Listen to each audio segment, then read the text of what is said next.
Once upon a time, in a vast, sprawling forest, lived a raven. Now, this raven wasn't just any raven. He was deeply unhappy with his life.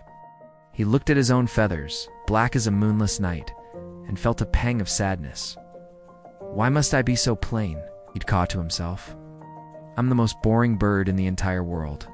One day, while perched high on an oak branch, he saw a swan gliding gracefully on a crystal-clear lake. The swan was breathtaking. Its feathers were as white as freshly fallen snow, shimmering in the sunlight. The raven was mesmerized. "That swan," he thought, "is the most beautiful bird I have ever seen. Its white feathers are so pure, so elegant. Compared to that, my black feathers are just a mark of sorrow." Determined to understand the swan's happiness, the raven flew down and landed near the water's edge. He called out, "Oh, magnificent swan! You must be the happiest bird in the world. Your beauty is unmatched." The swan turned its long, graceful neck and looked at the raven. A gentle, almost sad smile touched its beak. "I once thought I was the happiest," the swan replied softly. "My white feathers brought me a lot of attention, and I felt proud. But that was before I saw the parrot." The raven tilted his head, confused. "The parrot? What's so special about a parrot?" "Ah," the swan sighed. "The parrot has two colors. Its feathers are a brilliant mix of green and red. It's so vibrant, so full of life. My single color, as white as it is, seems dull in comparison. I believe the parrot must be the truly happiest bird." The raven's curiosity was piqued. He thanked the swan and set off in search of this spectacular parrot. He flew for miles, over rolling hills and winding rivers, until he reached a dense, tropical part of the forest. There, amidst the lush green leaves, he found the parrot. And what a sight it was. The parrot was just as the swan had described, a dazzling splash of emerald green and fiery red. It was chattering away, surrounded by a crowd of smaller birds, all enchanted by its colors. The raven waited patiently until the crowd dispersed, and then approached the parrot. "Oh, wise and colorful parrot," the raven began, "I have traveled far to see you. The swan told me you are the happiest bird in the world because of your beautiful, multicolored feathers." The parrot stopped preening and looked at the raven. Its beady eyes seemed to hold a hint of weariness. "I lived a very happy life," the parrot said, its voice surprisingly subdued, "until I saw the peacock." "The peacock?" The raven squawked, his mind reeling. "Another bird? What's so special about a peacock?" "Shh, my dear raven," the parrot explained. "I only have two colors, but the peacock. The peacock is a living rainbow. It is covered in a multitude of glorious, iridescent colors. That's grand and admired by everyone, including humans. People keep me in a cage because of my colors, but the peacock is celebrated everywhere it goes. It must be the happiest, most proud bird on the entire planet."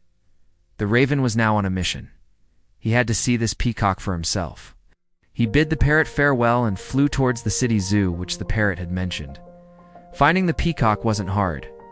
A huge crowd of people had gathered around a large enclosure, all of them oohing and awing. And there, in the center of it all, was the peacock. It was more magnificent than the raven could have ever imagined. When it fanned its tail, it was like 1,000 shimmering jewels, a kaleidoscope of blues, greens, golds, and purples. The raven was utterly speechless. He watched for a long time as the peacock proudly displayed its feathers, soaking in the admiration of the crowd. After the crowd thinned, the raven flew down and landed on the fence of the enclosure. "Oh, glorious peacock," he said in an awestruck voice. "You are without a doubt the most beautiful bird in the world. Thousands of people come to see you every day. You must be the happiest and proudest bird alive." The peacock slowly lowered its magnificent tail and turned to face the raven. Its expression was not one of pride or joy, but of deep melancholy. "I always thought I was the most beautiful and happy bird on earth," the peacock said, its voice heavy with sorrow. "I delighted in my colors and the attention they brought me."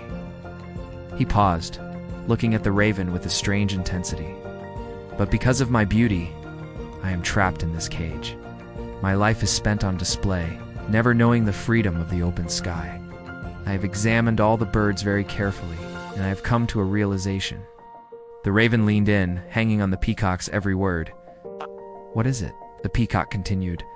"I've realized that the raven is the only bird not kept in a cage. It can fly freely wherever it pleases, is not hunted for its feathers or trapped for its beauty. For the past few days, I've been thinking, if I were a raven, I could finally be happy. I could roam the entire world, free and untroubled." The raven was stunned into silence. He had spent all this time searching for the happiest bird, envying the swan's white, parrot's colors, and the peacock's splendor. Yet here was the most beautiful bird of all, envying him, envying his freedom, envying his black feathers that allowed him to blend into the shadows and fly unnoticed. A profound understanding washed over the raven.